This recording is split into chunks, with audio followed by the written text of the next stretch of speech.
What's going on, entrepreneurs, small business owners, and side hustlers around the world? Leo Cannell here with today's Seven Figures Club podcast. And today we have an amazing guest.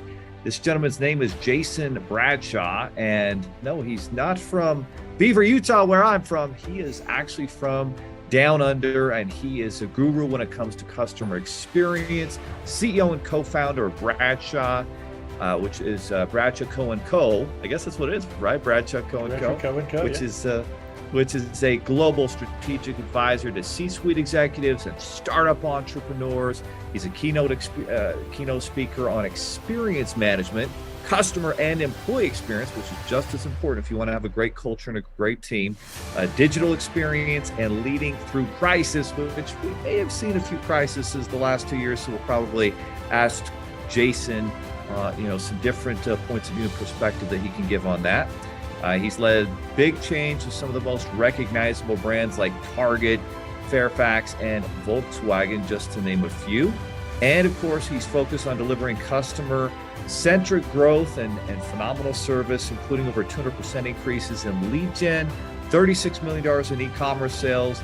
And obviously in our audience, we have a lot of e-commerce business owners gearing up for the fourth quarter and Black Friday and getting those inventory levels up and having a really strong end to 2022 in spite of all the uncertainties. So Jason, welcome to the show.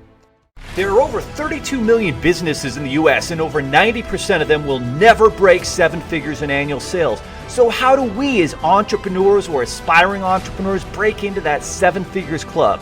This podcast will relentlessly share the secrets, strategies, and tactics I've used to create 3 multi-seven figures businesses and bring in even more successful entrepreneurs than me to share their inspirational stories and tactics to success. You can create your dream business and life right now. So buckle up and let's go. Thanks, Leo. It's great to be on the show. Well, Jason, the first question I always ask is we want to find out more about your background and what led you down a path of entrepreneurship. Was it something within the way you were raised? What did you have family and friends, or was it kind of a chance experience? What led you towards entrepreneurship and independence? Well, by the time I was 21, I'd actually owned 3 successful businesses, and I started my first one at 14. And to be completely transparent, what led me to it was necessity. Well, when I say necessity, I was a 14-year-old kid and I just wanted to have the latest and greatest shiny pieces of technology. Right. And like my 13-year-old, he's starting businesses and he just wants the latest iPhone, the latest iMacs. Absolutely. And, my parents, God bless them, they would do everything they could for me. But the one thing that they never wanted was just to hand over cash and for me not to value money. So I had a choice. I could go and get a job and get minimum wage, on a weekend, right, or I could do something that I thought would help me achieve my goals. So I started selling what I wanted to buy. And so I started selling computer equipment, mobile phones, and eventually, that little business started selling just office supplies as well, because, customers would say to me, I need to get printer ink from you. Can't I get these other things? And so that expanded over time. And from there, I ended up starting a domestic and commercial cleaning business, and had staff of about 30 people. And then I took a slight misstep, but a great learning experience, and that was that I started a video rental store. So in the days of Blockbuster, I thought I could beat Blockbuster. Well, here we are. I no longer have the video rental store, and Blockbuster isn't around. That's pretty awesome. So this is an actual picture of you on this magazine, right? Yeah. So at 14, I was interviewed by Australian Small Business and Investing. There's a really cringe-worthy video on my website of me being interviewed by a current affair. That one there. So nice. So 14, and that's awesome.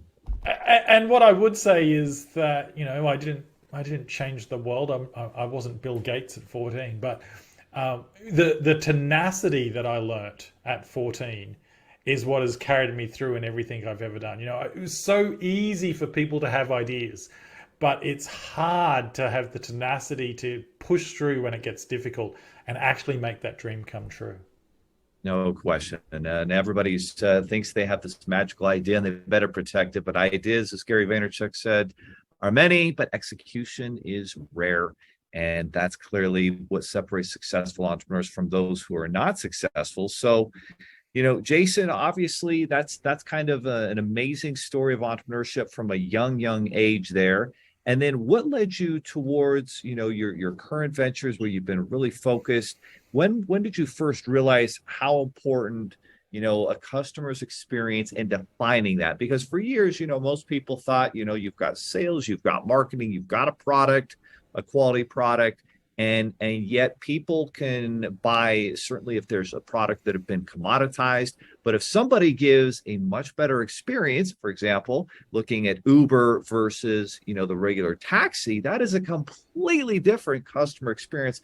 What made you realize how important defining and improving that experience is for every business? Well, at 14, when I was interviewed, if you watch the cringeworthy interview, you'll hear me talking about that I charge more and people are willing to pay for that because of the service I deliver. Now, I'm not 14 anymore. We don't say customer service anymore. It is about the experience. But in every job I had, whether it was a business that I owned or whether I worked for the the big corporate, I found that when I improved the lives of my team members or of my customers, when I reduced the amount of pain that they experienced, because sometimes you can't get rid of the pain completely, but if you can reduce the pain, reduce the friction, that I would win. Now they would win too, but I would win in the process. And so, from working in telecommunications to government procurement to an accounting firm and media, like in every single industry, hasn't mattered to me if I've focused on making it better for my customer, whether that be an internal person I led or whether it be someone handing over hard-earned cash for our products or services, that ultimately we would grow.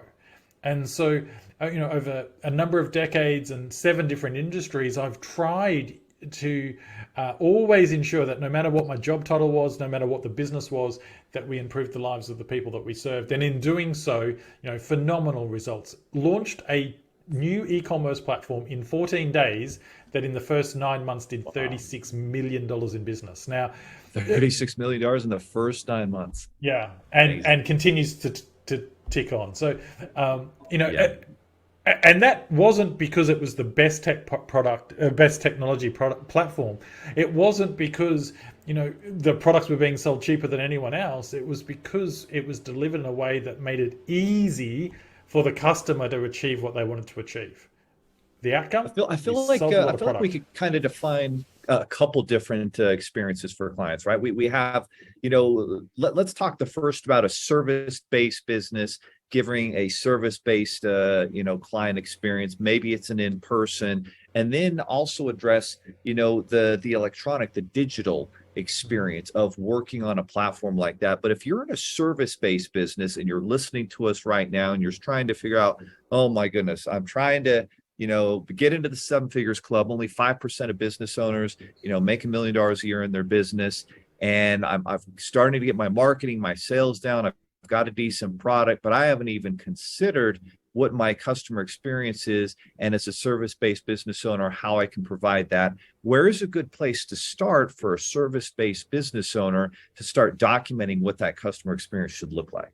Yeah, well, the first thing is to define what you mean by it. So you and I can have a conversation around what customer experience means. And if you gave a definition, it would be slightly different to mine.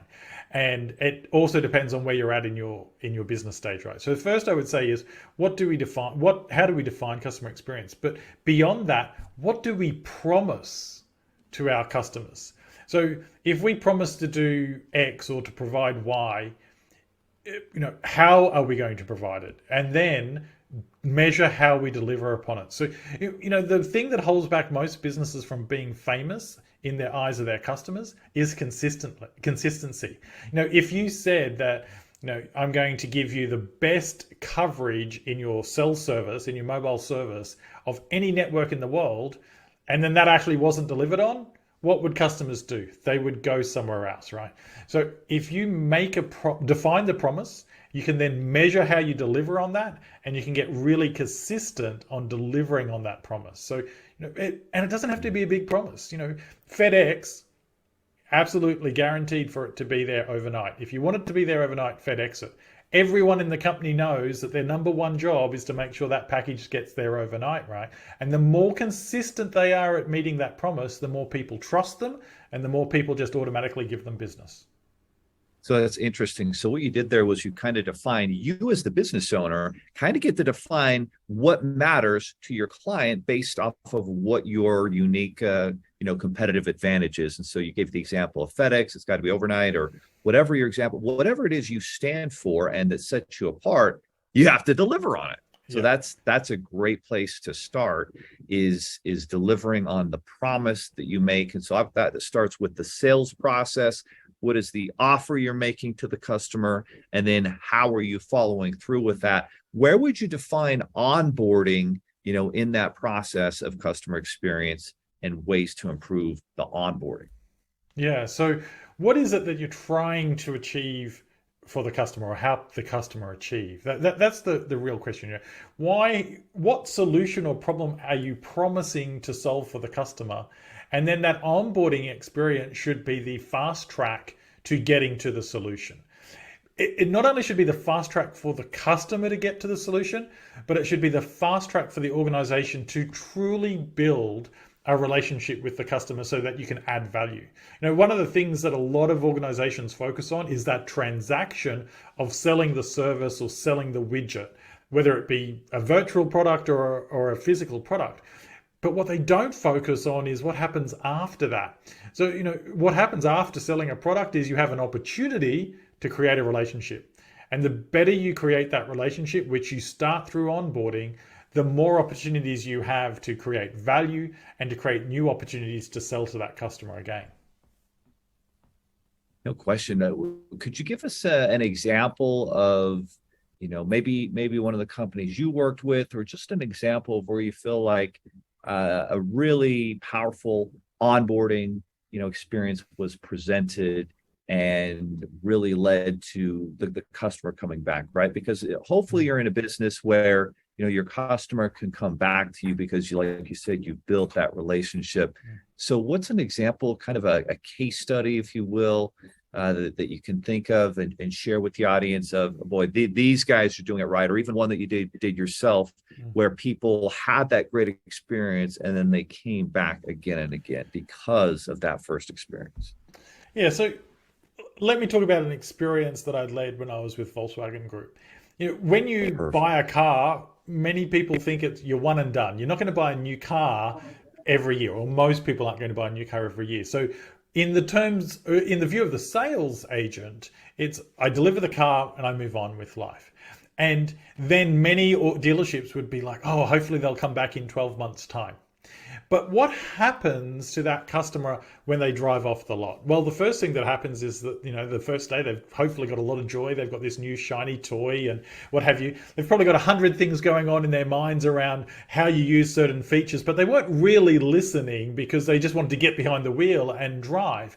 So what we did at Volkswagen was post-delivery of the product, post-delivery of the vehicle, we had a series of communications with the customer that lasted 3 years. But at different frequencies, they would receive information, and sometimes it was text, sometimes it was, a video, and it did a number of things. First of all, it was designed to continue the relationship beyond handing over the keys. Second, it was designed to make sure that the customer was gently reminded about all the different features and benefits that were probably part of the reason that they bought in the first place, but weren't experiencing or didn't remember how to use them. And we really wanted to ensure that customers could get the full value out of their car. And then during that process, it wasn't all sales. It was, here's a great adventure that you can go on, a great drive you can go on. So again, getting them to enjoy the product so that they build that emotional bond to it. But it also gave us the permission to talk about the next logical purchase that they could make with us.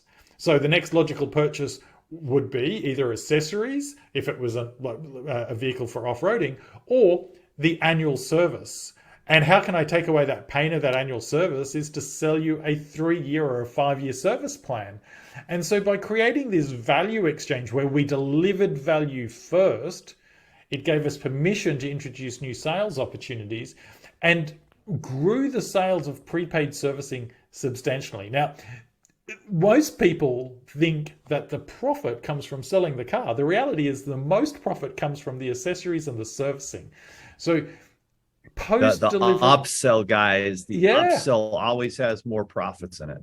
Yeah, so how can you sell a product, whether it be a physical good or a service, and then post that sale, continue to build a relationship that delivers value first, that then opens the door to having a conversation about what's the next logical sale? That's beautiful. So if you guys are listening, you want to have some automated outreach where you're educating, you're delivering value on how the product can be most used, most effective for them. And it's probably in today's world, it's never been easier, right? Back in the 80s, 90s, early 2000s, you had to send out mail to do this, right? You would have had to have automated some mail systems to go out, but now you can have automated email. You can have automated text messages and videos go out. They can go right to their phone. And that's just quick, easy value. And as a customer of that company, you're like, oh, wow, I really appreciate that. And then once you enjoy that value, then there's an opportunity where you're that much more open to take action. You're absolutely right. If you can create opportunities to have recurring revenue, right? So if you look at Volkswagen, well, you got to change your oil every 3 months, right? Every 3,000 miles. That could be 4 more experiences. There's additional accessories. And then if that relationship's built well, in a few years when you look to upgrade or get another vehicle, who are you going to think about first? Where that relationship is built. That's amazing. So as you're creating value through some of these experiences after the purchase, what are some, you talk about a lot on your site and books and things. You talk about 3 fundamental steps that you can use to improve the experience. What are some of those fundamental steps that business owners can take to improve that experience? Well, the very first one we've already talked about. It's defining the promise. What is it that you're going to become Yes. famous for consistently delivering? The second is measuring the gap between the promise and the reality. Now, as business owners, sometimes we drink our own Kool-Aid and think that we're delivering beyond the promise, but I'm asking you to look at the gap between the promise and the customer's reality. It's no good you thinking you're you're delivering an amazing experience if your customers don't think that's the case. So in the FedEx example, if you think that you're delivering overnight, but your customers think you're delivering every 2 days, you've got a problem. You've got a gap to close. And then the third step is to identify the biggest pain point or the biggest friction point that you're delivering to your customers through a failure of your promise or through the way that you do business, and then have an intentional focus on reducing or eliminating that pain and repeat the cycle. So you're not going to change your promise every week, every month, every year. Potentially your promise will be your promise for 5, 10, 15, 20 years. But if you continue steps 2 and 3, measure the gap, identify the biggest pain or friction point, minimize and resolve, and then continue that cycle, what you're doing is you're building a habit of continuous improvement of the experience for customers. And that's something really key. Today, I'm judging my experience with any business based on my last best experience with any business. And if I come back to you and don't see that you're improving, the gap between you and the best is getting greater, and it gives me more cause to move. The thing that really worries me at the moment with the way the economy is going and some of the challenges is that organizations are starting to fail to focus on improving the experience, to focus on closing the gap between the promise and the reality. And it's really simple. 30% of customers will leave you after one bad experience. 70% of customers are willing to try someone else if they believe the experience is going to be better. So whichever way you look at it, 30% leaving or 70% considering leaving you, that's a problem. And that's a problem that deserves your attention. So you should focus on getting better every single day in small and meaningful ways so you don't give a reason to your customers to look elsewhere.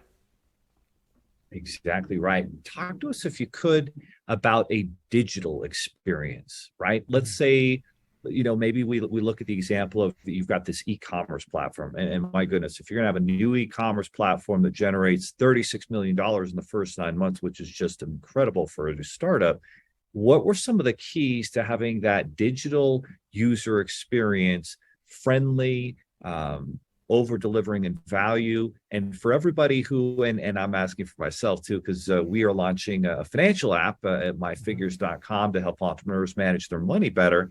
And I really am trying to get into this. How can I deliver a better digital user experience? And so I guess I can start at the beginning, right? Think about the promise. What's the gap in the promise and the actual experience?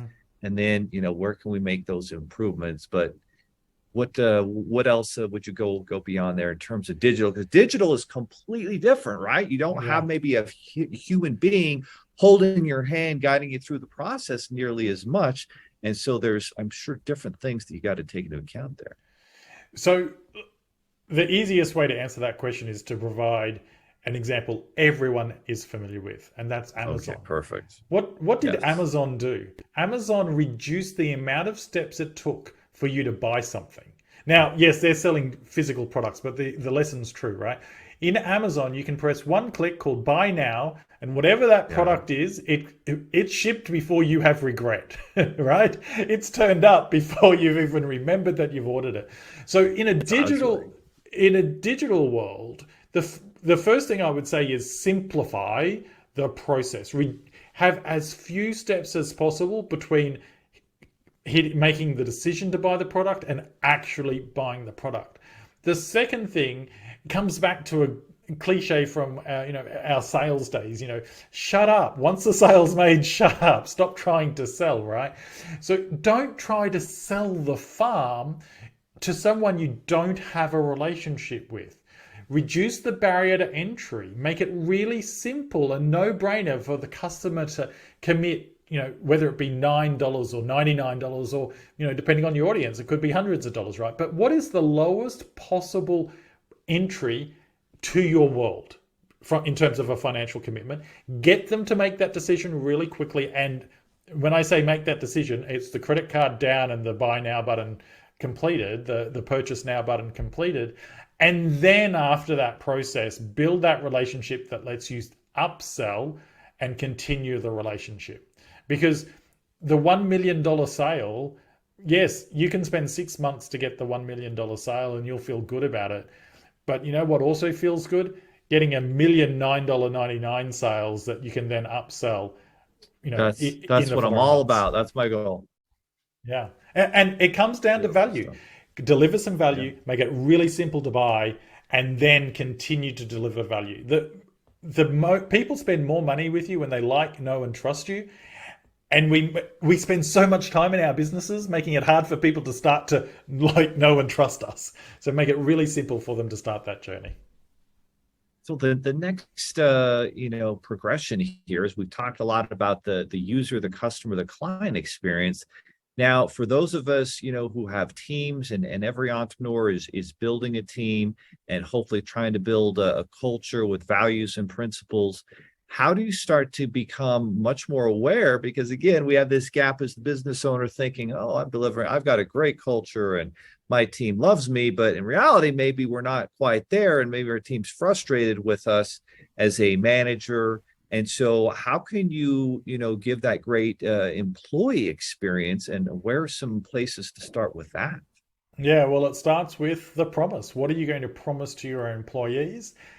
Advertise that promise in your recruitment so that you attract people that are interested and excited by that promise, and then ask them how you're delivering on it. That's always the first step. Define what it is that you're going to be. The second step is to hold yourself to account to that promise. And then the third step is clarity. In everything that you do in your business, provide clarity to your team members about why you're doing it, how it fuels success, and in the case of the employee, how it delivers on your employee promise. And so if you say that you're going to provide the most magical, uplifting experience to your guests, to your customers every single time, but you don't tell your employees what that looks like, how to get there, then you're A, not going to deliver to your customers, and B, your employees won't know if they're successful or not, because they're doing what John next to them did, and John's done a bit of what Mary was doing because he liked that, and maybe a bit of someone else, right? So get really clear on what success looks like from a customer lens and how your employees can deliver on that, and how it fuels and delivers on the promise you made to them as employees. Outstanding. I'm looking at a picture on my wall here with our values and principles, and it says, we do what we say we are going to do, which comes back to that promise you make to your customer client, the promise you make to your employee and your team. And it's the same thing, right? If you can abide by that value and principle, work towards fulfilling on that, that's going to set you apart from 90% of the competition. There's just absolutely, no doubt about it. Well, Jason, it's been amazing connecting with you. I feel like we've all learned, and it's not overly complicated, but you just don't process these issues as well until you have an expert like you come in and map it out with a clear framework. So everybody listening here is at this point thinking, wow, I'd like to go deeper on this. I know this is something that I'm lacking in creating a better experience for my customer, my client, my employees, my team. Where is a great place to start where they can connect up with you and learn more about all of these topics, and then not only learn but implement, right? We don't want to be a podcast or a message where everyone's like, oh, it's a great message, but no, we actually need to take action. So what's the action that someone can take right now to go deeper and start fulfilling better on the promises they're making to customers, clients, and their team? So the action they can take right now costs them nothing. It's to read a piece of feedback, or even better still, have a conversation with a customer and genuinely try to understand what went wrong, and then engage your team to make it right. Make it right for that customer where something went wrong, but then follow up with your team around how can we make sure this doesn't happen again, and build a daily habit of looking at one piece of feedback, whether it comes from your customer or from your employees, with that intention of making it right for that individual and systematically removing that pain or that friction out of your organization. Perfect. All right. Now, where do they connect with you and your books and your programs so that they can go deeper into these topics? Fantastic. I offer everything from executive one-on-one coaching to group coaching and corporate keynote speaking. I've got books, of course. JasonSBradshaw.com. That's JasonSBradshaw.com. And on all the social platforms, Jason S. Bradshaw. And I'd absolutely love hearing from your audience and seeing how I can serve them and help them get to their first $1 million in their business. Guys, he's got an amazing book out. It's called It's All About CEX, that customer experience, CEX, customer and employee experience, to be exact. So make sure you go to jasonsbradshaw.com and check that out. He's got a lot of content and information there. Obviously, the book is amazing. He's got videos out there. And that's how we learn, right? That's how we become experts, not in us trying to figure everything out, but actually just learning from an expert who's already created framework and a roadmap to success when it comes to giving your customer and your employees a great experience. And those are the two keys to be able to grow and scale a business. Otherwise, you're going to be putting out fires all day and twice on Sunday if you don't have those types of things. So jasonsbradshaw.com. Jason, thank you so much for being a guest on the podcast, and we will see you guys next. But again, make sure you take action. Go to jasonsbradshaw.com. Just don't listen and learn passively, but take action and build your business. Are you looking for more seven-figure secrets, content, or even how you can launch your own recession-proof business? Then check out sevenfigures.com. That's the digit 7, FIGURES.com, where we share more videos, stories, strategies, funding solutions, entrepreneurial education, and even the secret business type that's recession-proof. Thank you for listening, and if you're finding value in our podcast, please give us a 5-star and invite others to join the club.